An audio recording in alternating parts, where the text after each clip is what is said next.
ba't pa kailangan pa ng MAIF na ito? Hindi pa pwedeng ito ilaan na lamang sa PhilHealth? As in, ibigay sa PhilHealth na sa ganun, ang PhilHealth na madagdagan sila ng kanilang pera sa dami ng reklamo. Sa totoo lang, sir, no, ang kagaya halimbawa, no, nakausap kong doktor over the weekend, nag-a-announce ang PhilHealth daw ng mga programa, yung pala wala pang koordinasyon sa ospital o maging sa mga doktor. Kaya pag dumating doon yung pasyente, hindi, sabi ng PhilHealth, sakop na ito.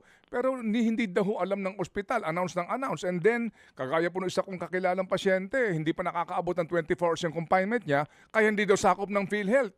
Alam niyo yun, ang daming reklamo sa PhilHealth na ito, ba't di ho natin dagdagan na lang yung pondo, itong 51 billion, ilagay sa PhilHealth? Manong Ted, yun hubang dagdag pondo ang makakaayos sa reklamo laban sa PhilHealth. Yan po yung tinitingnan ng DOH. Alam nyo, ang pangarap nating lahat is tinatawag na single payer system, isang tagabayad. At yun po ang PhilHealth.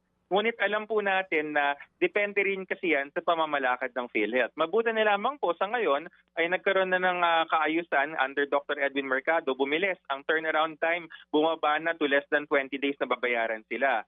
Ang mga case rates, ang mga Z-benefit packages, pinagtataasan yung mga amount. Sabi kasi ni Pangulo, itaas yun. So ginawa ng board, shared by the Secretary of Health, Herbosa, and kasama si Doc Edwin Mercado nun sa board, pinagtataasan namin.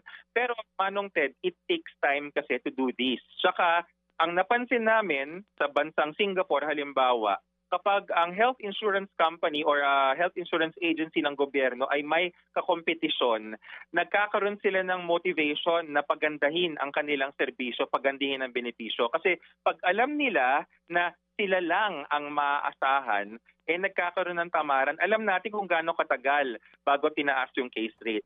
Nabulabog yung PhilHealth dahil nga dun sa nangyari. Sinatal ng Supreme Court, mali yun. No? Hindi na namin kina-question, mali yung nangyari. Pero nabulabog sila. At lalo na ngayon na malakas yung pressure dahil ang init ng usapin sa MAIFIP, tumataas ngayon yung pressure sa PhilHealth na mag-perform na maayos. So, ganun yung nangyayari, Manong Ted. Kaya siguro yung MAIFIP ay nandyan. Pero ang DOH disagree na dapat nakadepend tayo sa MAIFIP. Hindi dapat. Agree kami na ang main is PhilHealth. Mga kapatid, brothers and sisters, saan ka pa? Dito na tayo sa totoo. Dito na tayo sa True FM. Mga kapatid, mag-subscribe and follow po kayo sa social media accounts ng True Network PH. Yan po kami. Hanapin nyo lang True Network PH, Facebook, Instagram, YouTube, TikTok, and podcast.